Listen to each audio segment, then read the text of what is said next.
Hello guys, I am going to welcome you all on my YouTube channel. I hope so you all are very well. तो चलिए start करते हैं हमारा show जिसका नाम है BCA। या BCA क्या स्टैंड करते हैं? हमारा BCA stands for best current affairs. Yes, BCA stands for best current affairs. तो चलिए जल्दी से आगे बढ़ते हैं। जैसे कि आप सभी को पता है कि हमारा जो शो है वो किस पे बेस्ड है, वो है best NTPC, bank, SSC, MPPSC, UPSC and other जितने भी स्टेट लेवल के एग्ज़ाम रहते हैं लाइक SI, पुलिस वगैरह जितने भी एग्ज़ाम होते हैं, इन सभी के लिए 100% एकदम बेस्ट शो है। और I you will get here more than 90% mark in the section of current affairs. तो चलिए जल्दी से आगे बढ़ते हैं हमारे शो में और हम वन बाय वन पूरे क्वेश्चंस को कंप्लीट करते हैं। और ये जो क्वेश्चन होने वाले हैं ये इट इज़ अ क्वेश्चन ओ फॉर 26 सितंबर। यस, लास्ट के वीडियो अगर आपने करेंट अफेयर्स की नहीं देखी है तो जल्दी से आके उन्हें भी देखिए ताकि आप आगे कंटिन्यूस कर सकें इस वीडियोस को। तो फर्स्ट क्वेश्चन हमारे सामने है कि what is the food grain production target set by government of India for 2020-21 crop yearly to July June 2021। ठीक है, 2020-21 फसल बीमा जून जुलाई के लिए भारत सरकार द्वारा निर्धारित खाद्यान्न उत्पादन का लक्ष्य कितना है। तो चलिए इस क्वेश्चन को समझते हैं। सबसे पहले जैसा कि हम सभी को पता है कि हर साल एवरी ईयर जो हमारी गवर्नमेंट है वो डिसाइड करती है कि हमें क्या करना है, हमें कितना प्रोडक्शन करना है। ये हमारे गवर्नमेंट हर साल डिसाइड करती है। तो इस साल कितना डिसाइड किया गया है? तो इस साल डिसाइड किया गया है 301 MT। यहाँ पे MT का फुल फॉर्म क्या है? Million ton. ठीक है, MT का फुल फॉर्म क्या है? Million ton. तो 301 मिलियन टन का हमारे इधर इस बार टारगेट रखा गया है। ठीक है, अब इसी के साथ ये बात है कि पिछली ईयर से कितना ज़्यादा है ये, तो पिछली ईयर से 1.5% ज़्यादा है। यस, ये क्वेश्चन भी बन सकता है एग्जाम में कि लास्ट ईयर प्रीवियस ईयर से कितना ज़्यादा आएगा, तो प्रीवियस ईयर से 1.5% ज़्यादा है ये। यहाँ पे लिखा है 2020-21। अगर हम 2021 क्यों बोलते हैं आप सभी को पता है। जैसे कि हमें पता है कि ईयर तो चाहता है 2020 बट 2021 कह रहा है क्योंकि we are talking about the crop season, यानी कि क्रॉप ईयर की बात करते हैं। हमारा जो क्रॉप ईयर माना जाता है या फसल वर्ष जिसे कहते हैं कि वो कहाँ से कब तक रहता है? वो रहता है जुलाई से जून तक के। यस, मतलब ये जुलाई 2020 से जून 2021 तक। इसी तरह फाइनेंशियल ईयर कब से रहता है? हमारा फाइनेंशियल ईयर रहता है 1 अप्रैल टू 31 मार्च। 1 अप्रैल टू 31 मार्च ये हमारा रहता है फाइनल ईयर। कैलेंडर ईयर कब से रहता है? नॉर्मल कैलेंडर ईयर कब से रहता है हमारा? जनवरी टू रहता है हमारा दिसंबर तक। तो इस तरह बहुत सारे कैलेंडर चलते हैं। तो ये 3 कैलेंडर आपको बिल्कुल याद रखने की जरूरत है क्योंकि एग्जाम में आ सकता है कि हमारा जो फसल वर्षा का है कि क्रॉप ईयर कब से रहता है, तो वो रहता है जुलाई से लेके जून तक के। ठीक है, अब हम एक और चीज़ यहाँ पे डिस्कशन कर लेते हैं कि हमारे यहाँ के मिनिस्टर ऑफ एग्रीकल्चर कौन है? Minister of agriculture and farmer welfare, इसके हेड का नाम क्या है? मिनिस्टर कौन है? तो हमारे यहाँ के मिनिस्टर है Narendra Singh Tomar. Yes, Narendra Singh Tomar is the head. एक one of my student asked कि सर मुझे समझ नहीं आता है कि आखिर हम स्टैटिक कैसे पढ़ें। उनकी प्रॉब्लम ये थी कि उन्होंने काफ़ी सारा स्टैटिक पहले पढ़ चुका रखा था, शायद 6 to 8 मंथ पहले पढ़ा था, काफ़ी अच्छे से हर चीज़ याद थी, कंट्री कैपिटल जो चीज़ें रहती है सब याद थी। But now everything is watched up, सब चीज़ भूल चुके हैं। तो इसका आंसर मैं नेक्स्ट आने वाले क्वेश्चन में दूंगा। तो उस क्वेश्चन का आंसर देखने के लिए जरूर से इस वीडियो को टिल द एंड तक देखते रहिएगा। सेकेंड क्वेश्चन हमारे सामने है कि which is the first state in India to come up with policies on ethical AI, blockchain and cyber security। ethical AI, blockchain और साइबर स्पेस पर नीतियों के साथ आने वाला भारत का पहला राज्य कौन सा है? तो देखिए इसे एक बात से समझते हैं कि यहाँ पे लिखा है कि AI का फुल फॉर्म क्या है? Artificial intelligence. ब्लॉकचेन क्या होता है? ब्लॉकचेन एक टेक्निक है या कहे कि एक कोडिंग है। जैसा कि आप सभी को पता है कि आजकल कौन सा ज़माना आएगा? आजकल ज़माना आएगा डिजिटल करेंसी का। यस, डिजिटल करेंसी का एग्जांपल देखें तो हमारे पास कौन सी डिजिटल करेंसी है? बिटकॉइन एक क्या है? डिजिटल करेंसी है, या इसे क्या कहते हैं? क्रिप्टो करेंसी क्या होती है? एक ऐसी करेंसी जो कि जैसे हर कंट्री की कैपिटल है। डॉलर US की बात करें, पाउंड की बात करें हम तो वो कहाँ चलता है? UK में। इंडिया में रुपये की बात करें चाइना में युआन की बात करें हम, या फिर जापान में बात करें येन की, जितनी भी हमारी कंट्री करेंसी है, तो ये डॉलर को रेगुलेट कौन करता है? ये करता है federal bank of Australia, federal bank of USA, ठीक है। इसी तरह हमारे यहाँ का जो रुपी है, इसको कौन कंट्रोल करता है? Reserve bank of India. But ये जो बिटकॉइन है, इसको दुनिया में कोई भी कंट्रोल नहीं करता, यस। यानी कि ये एक ऐसी करेंसी होती है जिसको कि सेंट्रल गवर्नमेंट द्वारा रेगुलेट नहीं किया जाता है, ठीक है। तो ये बनती कैसी है? ये जो मेथड से बनती है वो कहलाती है ब्लॉकचेन टेक्निक, या जिसे ब्लॉकचेन मेथड कहते हैं, ब्लॉकचेन कहते हैं, या इसे माइनिंग के नाम से भी जाना जाता है। बहुत इंपॉर्टेंट पॉइंट है, समझ लीजिएगा। ब्लॉकचेन या माइनिंग के नाम से जाना जाता है। अब माइनिंग में क्या होता है कि आपको बहुत सारी प्रॉब्लम्स दी जाती है, उन प्रॉब्लम्स का आपको सॉल्यूशन मिलता है। आप अगर सॉल्यूशन निकाल पाते हो तो आपको कुछ पॉइंट्स मिलते हैं, जिसके ज़रिए, जिसे कहते हैं माइनिंग। तो ये माइनिंग के ज़रिए यह है कि कोडिंग के ज़रिए क्रिप्टोग्राफी जितने में मैं पॉइंट्स या वर्ड्स यूज़ करता हूँ बहुत ज़्यादा इंपॉर्टेंट है। क्रिप्टोग्राफी के द्वारा ही ये बिटकॉइन बना है, और यहाँ भी इसी ब्लॉकचेन टेक्निक की बात हो रही है। तो किस स्टेट ने तैयार किया है इसको? तो ये इसका आंसर है हमारा Tamil Nadu, yes. Tamil Nadu chief minister कौन है यहाँ के? ईदापति। जो मैं बताते आ रहा हूँ, मेरे क्वेश्चन के साथ में जितनी भी इंफॉर्मेशन दे रहा हूँ बहुत ज़्यादा इंपॉर्टेंट है, और सारे स्टेट्स जितने भी स्टेट के क्वेश्चन है वो सब यहीं से बनने वाले हैं। तो ईदापति के पलानी स्वामी जो है चीफ मिनिस्टर ऑफ तमिलनाडु, ने कहा है कि वो 3 तरह की पॉलिसीज ला रहे हैं, ठीक है। उन्होंने कहा है कि वो 3 तरह की पॉलिसीज लाने वाले। 3 तरह की पॉलिसीज कौन कौन सी है? पहली पॉलिसी है उनकी तमिलनाडु ब्लॉकचेन पॉलिसी, ठीक है। सेकेंड क्या है? Tamil Nadu ethical artificial intelligence policy, और तीसरी जो आ रही है वो आ रही है तमिलनाडु साइबर सिक्योरिटी। ये 3 तरह की वो लाने वाले हैं, क्या? सिक्योरिटीज़ की पॉलिसीज़ लाने वाले हैं, ताकि जितनी भी चीज़ें हैं वो डिजिटल हो सके, और इन तीनों टेक्निक के ज़रिए वो कहीं ना कहीं अपने स्टेट को आगे ले जा सके, ठीक है। नेक्स्ट क्वेश्चन की तरफ आगे बढ़ते। Third question, which department has issued notification on extending the date of implementation of toys quality control, ठीक है। किस विभाग ने खिलौने की गुणवत्ता नियंत्रण आदेश 2020 के कार्यान्वयन की तिथि बढ़ाने की अधिसूचना जारी की है? तो इसका आंसर देखिए, इसका आंसर कुछ क्वेश्चन ऐसे होते हैं जिनमें हमें लॉजिकली सोचना पड़ता है। बात क्या हो रही है? टॉयज़ की क्वालिटी की मतलब ये कहीं ना कहीं टॉय इंडस्ट्री की बात हो रही है, ठीक है। टॉय इंडस्ट्री की बात हो रही है, तो इसका आंसर क्या होगा? Department for promotion of industry and trade, internal trade, उद्योग और आंतरिक व्यापार को बढ़ावा देने के लिए जो विभाग है वो इसका आंसर है। अब आपसे एग्जाम में क्या पूछ सकता है कि इसकी पहले की डेट क्या थी? तो इसकी पहले की डेट थी 1/9/2020, जिसे एक्सटेंड कब तक कर दिया गया है? जिसे एक्सटेंड कर दिया गया है 1/1/2021 तक। इसमें क्या होगा? इसमें कुछ नहीं है, हमारे जितने भी टॉयस हैं उन सभी की एफिशिएंसी या कहीं क्वालिटी को हमें आगे बढ़ाना है, ठीक है। नेक्स्ट क्वेश्चन की तरफ आगे बढ़ते हैं कि which bank has set up a new vertical called emergency entrepreneurs business. सबसे पहले तो किस बैंक ने उभरते उद्यमी व्यवसाय यानी कि इमर्जिंग इंटरप्रेन्योर्स बिजनेस नामक एक नई पूर्वाधार स्थापित किया, यानी कि एक न्यू वर्टिकल को इन्होंने स्थापित किया है, ठीक है। समझते हैं कि आखिर एग्जाम ओरिएंटेड चीज़ क्या है। बैंक के जितने भी एग्जाम है उसके मेंस में क्या क्वेश्चन बनेगा? ईईबी का फुल फॉर्म क्या है? इसका फुल फॉर्म है इमर्जिंग इंटरप्रेन्योर्स बिजनेस, यस। इसकी स्थापना किसने की है? इसकी स्थापना की है हमारे बंधन बैंक ने, यस। बंधन बैंक ने इसकी स्थापना की है। कुछ चीज़ें इससे बता देता हूँ मैं आपको, क्यों इम्पोर्टेंट होने वाली है। इसमें किस तरह की रिस्पॉन्सिबिलिटीज़ को निभाया जाएगा? इसमें जितनी भी रिस्पॉन्सिबिलिटीज़ है वो ये होने वाली है कि पहला इसके द्वारा होम लोन जो है, माइक्रो होम लोन, उन पे फोकस किया जाएगा, ठीक है। सेकेंड, माइक्रो बाजार लोन, यस, माइक्रो बाजार लोन पे फोकस किया जाएगा। थर्ड पॉइंट है micro enterprise loan, yes, micro enterprise loan, इन पे फोकस किया जाएगा। चलिए नेक्स्ट क्वेश्चन की तरफ आगे बढ़ते हैं। Which bank has signed corporate agency agreement which HDFC bank, HDFC bank या HDFC लाइफ के साथ किस बैंक ने कॉर्पोरेट एजेंसी समझौते पर हस्ताक्षर किए? तो इसका आंसर है यस बैंक, जिसकी हालत बहुत ख़राब हो चुकी है। ये बैंक कभी भी डूब सकता था, ऐसी कंडीशन है, पर फिलहाल तो ये ठीक है। तो HDFC का फुल फॉर्म क्या है? Housing development finance corporation life. Life क्यों है? क्योंकि यहाँ पे हम बैंक की बात नहीं कर रहे हैं।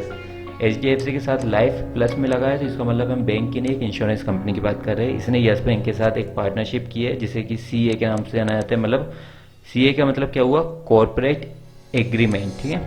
जिसमें कि जितने भी इंश्योरेंस प्रोजेक्ट है वो प्रोवाइड करेगा यस बैंक को। कौन? HDFC। नेक्स्ट क्वेश्चन की तरफ आगे बढ़ते हैं। Which state union territory government sign MOU with Indian army to operationalise the air strip in Kishtwar. तो सबसे पहले ये समझते हैं कि किस राज्य केंद्र शासित प्रदेश सरकार ने किश्तवाड़ में हवाई पट्टी के संचालन के लिए भारतीय सेना के साथ समझौता ज्ञापन पर हस्ताक्षर किए। एयर स्ट्रिप यहाँ पे वर्ड है।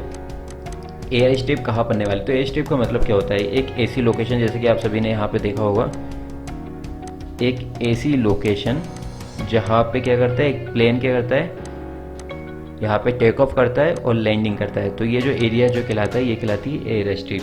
ठीक है, तो ये कहाँ पे हुआ है? ये हुआ है हमारे जम्मू एंड कश्मीर में। समझ सकते हो क्वेश्चन का आंसर, आप गेस भी कर सकते हो इसका आंसर जम्मू कश्मीर ही होने वाला है अगर आर्मी के साथ साइन किया है।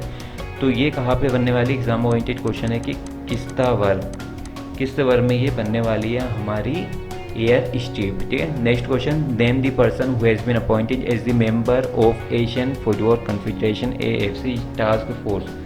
ठीक है, बड़ा इंपॉर्टेंट क्वेश्चन है, इसको ज़रा समझिएगा कि एक डायरेक्टर जनरल जो है हमारे, डायरेक्टर जनरल जो है AFC के मतलब एशियन फुटबॉल कॉन्फेडरेशन के, उन्होंने अपॉइंट किया है एक रिटायर्ड कोलोनल को जिनका नाम है डॉक्टर गिरिजा शंकर मुंगेली। यस, इनको अपॉइंट किया है एशियन फुटबॉल कॉन्फेडरेशन के 7 मेंबर की टीम में। अब अपॉइंट क्यों किया है? ताकि ये एशिया और ऑस्ट्रेलिया में जितने भी क्लब्स बनाते हैं ना हमारे, उनकी देखभाल कर सकें और उन्हें सेलेक्ट कर सकें। बहुत सारे क्लब्स हैं, जैसे आपसे एग्जाम में पूछा जाए तो मैनचेस्टर यूनाइटेड, ठीक है, बार्सिलोना, रियल मैड्रिड, इसके अलावा क्या क्या बन जाते हैं, इसके अलावा पेरिस, गुटेरेस, ऐसे काफ़ी सारे हैं। ठीक है, अब कुछ एग्जांपल की बात करें फुटबॉलर्स की तो Lionel Messi. Exam oriented question है, कहाँ से बिलोंग करते हैं? अर्जेंटीना से। उसके बाद जूनियर नेमार, ये कहाँ से बिलोंग करते हैं? ब्राज़ील से।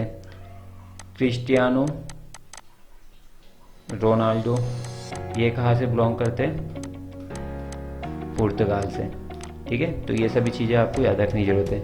नेक्स्ट क्वेश्चन की तरफ आगे बढ़ते हैं। Bah N'Daw has been appointed as the interim president of which country. Yes, एक बड़ा ही अजीब सा नाम है, जो नाम है कि बहार दो। यस, बहार दो किस देश के अंतरिम राष्ट्रपति के रूप में नियुक्त हुए? तो इसका आंसर है माली।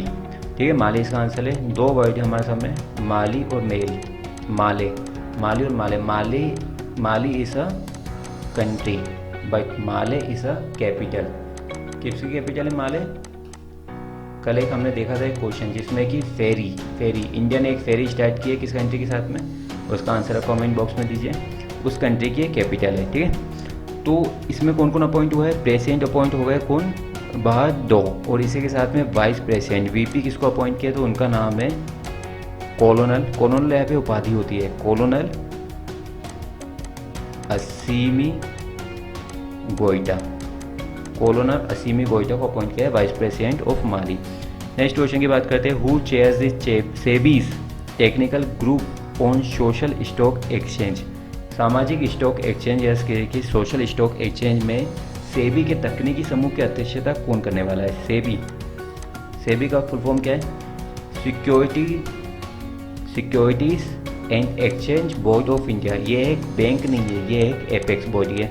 एपेक्स बॉडी और कौन कौन सी है इंडिया में? RBI एपेक्स बॉडी है, नाबार्ड एपेक्स बॉडी है, NHB नेशनल हाउसिंग बैंक एक एपेक्स बॉडी है, DIGCC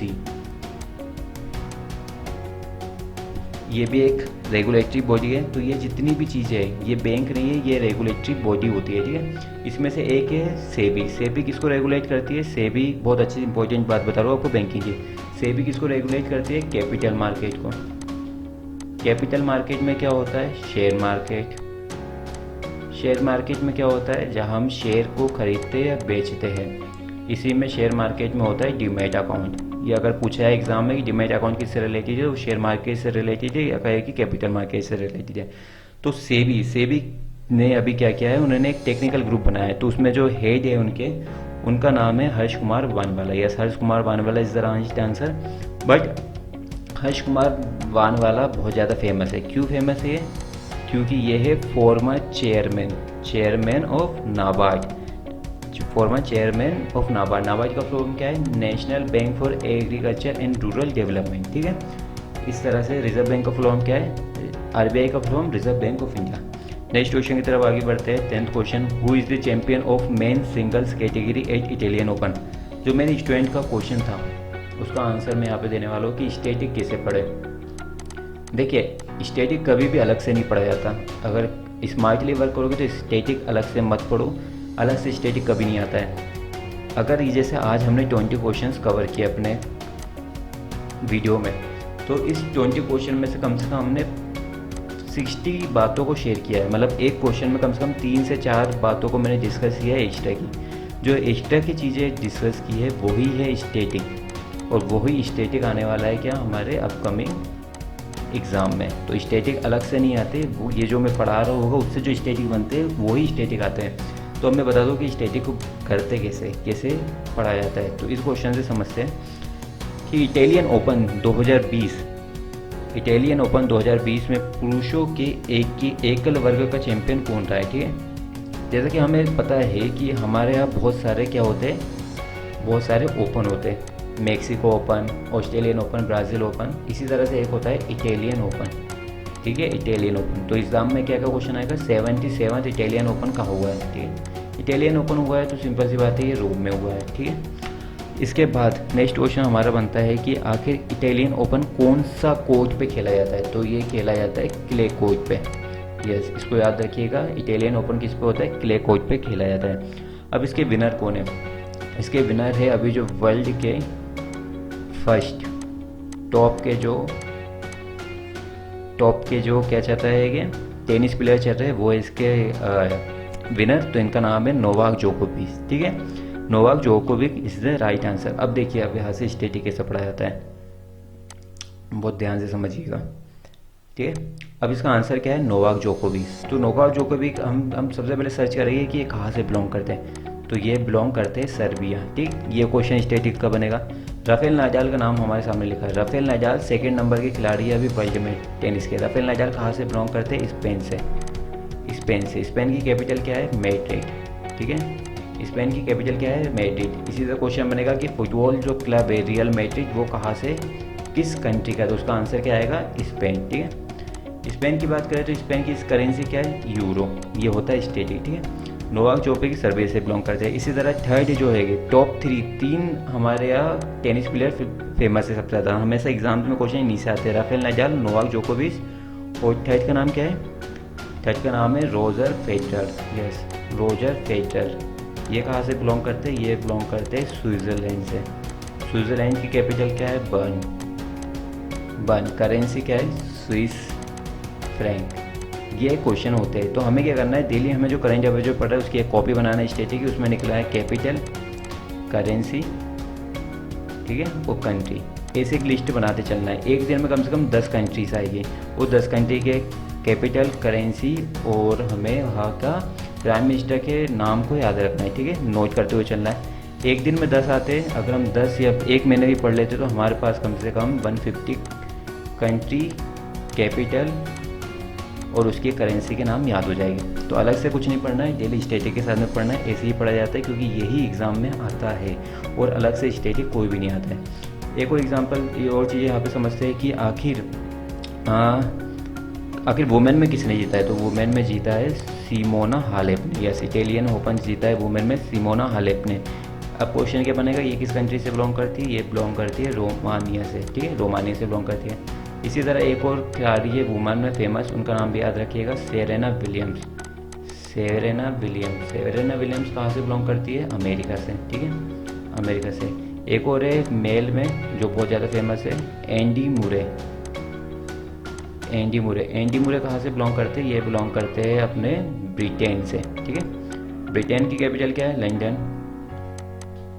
पीएम का नाम क्या है? Boris Johnson. करेंसी क्या है? पाउंड।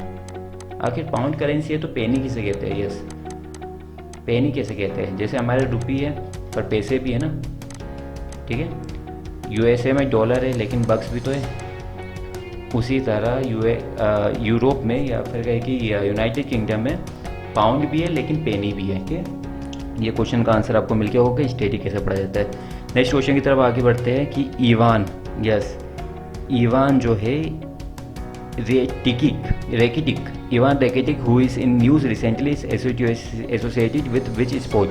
हाल ही में खबरों में रहने वाले इवान रेकिटिक किस स्पोर्ट से बिलोंग करते हैं, तो इसका आंसर है फुटबॉल। यस, ये कहते हैं ये फॉर्मर बार्सिलोना जैसे मैंने अभी बताया एक क्लब है। कहाँ का क्लब है? स्पेन का क्लब है। ये है स्टेटिक क्वेश्चन, इसे पढ़िए आप, ये एग्जाम में आएंगे। बार्सिलोना कहाँ का? स्पेन का एक क्लब है। ठीक है, ठीक है, तो इसका आंसर है football. Next question, who has authored the book title voices of dissent. Voices of dissent नाम की बुक किसने लिखी है? तो इसका आंसर है हमारे सामने रोमिला थापर। यस, रोमिला थापर ने ये बुक लिखी है। ये एक अभी हमसे पूछ सकते हैं एग्जाम में, कि एग्जाम में क्वेश्चन बहुत ज़्यादा इंपॉर्टेंट है, बुक का क्वेश्चन है कि कौन सी इसके राइटर है, बट पूछ सकते हैं कि रोमिला थापर किस तरह के राइटर है। तो ये क्या है? हिस्टोरियन है। यस, हिस्टोरियन है। इसके अलावा अगर एग्ज़ाम का लेवल टफ करना रहा तो किस तरह के क्वेश्चन आएगी कि आखिर जो बुक बनी है इसको पब्लिश कौन कर रहा है। तो इसको दो कंपनी पब्लिश कर रही है, एक का नाम है Penguin Random, yes first name is Penguin Random plus second one is Seagull Books, ये दोनों कंपनी इसको पब्लिश करती है। Next question, Justice Ruth Bader Ginsburg who has passed away recently belongs to which country. Justice Ruth Bader Ginsburg का निधन हाल ही में हुआ, वो किस देश से बिलोंग करते हैं? तो इसका आंसर है यूनाइटेड स्टेट्स। वो यूनाइटेड स्टेट्स से बिलोंग करते हैं। अब वो क्या थे? वो बहुत ही बड़े कोर्ट के जस्टिस थे। यस, कोर्ट के जस्टिस थे। किस तरह के? फेमिनिस्ट थे, वो फेमिनिस्ट थे। ठीक है, उसके बाद लिबरल आइकॉन के नाम से जाना जाता था उन्हें। एक और इनका नाम है जो बहुत ज़्यादा फेमस है, जो एग्ज़ाम में आ सकता है कि आखिर वो किस नाम से, शी वॉज, कि वो किस नाम से फेमस थी। She was women. ठीक है, वो किस नाम से फेमस थी? तो वो किस नाम से फेमस थी? उसका नाम था the giant of legal profession. Giant of legal profession के नाम से वो जानी जाती थी। Next question, world rhino day was observe annually on September 22। What is the theme for world rhino day? ठीक है, इसकी थीम थी, वर्ल्ड राइनो डे की थीम क्या थी ये पूछा जाता है। तो एग्जाम में क्वेश्चन क्या बनेगा? वर्ल्ड राइनो डे कब बनाया जाता है? तो इसका आंसर है 22। ठीक है, इसकी थीम क्या थी?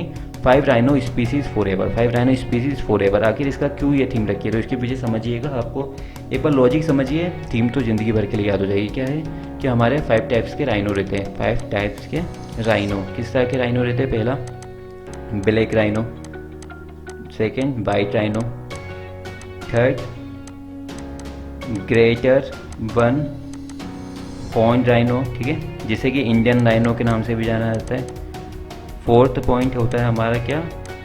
Sumatran rhino. ठीक है, ये क्वेश्चन जो है ये एग्जाम में आ चुका है। यस, ये एसएससी के एग्जाम में आ चुका है कि सुमात्रन ये किस एनिमल की प्रजाति है। तो ये क्या है? ये राइनो की प्रजाति है, मतलब गेंडे की प्रजाति है। लास्ट है Javan rhino. Yes, last one is Javan rhino. Next question की तरफ आगे बढ़ते हैं कि world car free day observe किया जाता है किस दिन? किस दिन ऑब्जर्व किया जाता है और उसकी कब से शुरुआत हुई थी उसकी? तो world car free day observe किया जाता है 22 सितंबर को। और कब से स्टार्ट हुआ? ये स्टार्ट हुआ 2002 से। क्यों स्टार्ट हुआ ये? ताकि हम थोड़ी बहुत जो हमारी ग्रीनरी है, ठीक है, ग्रीनरी मेथड पे फोकस करें। कार फ्री मतलब कि हमें उस दिन कार नहीं चलाना है, हमें क्या करना आएगा? वॉक करना है, या अपने जितने भी काम है वो इलेक्ट्रॉनिक रूप से ना करके, या कहे कि किसी भी डिवाइस का यूज़ ना करके वॉक करते हुए करना है। ठीक है।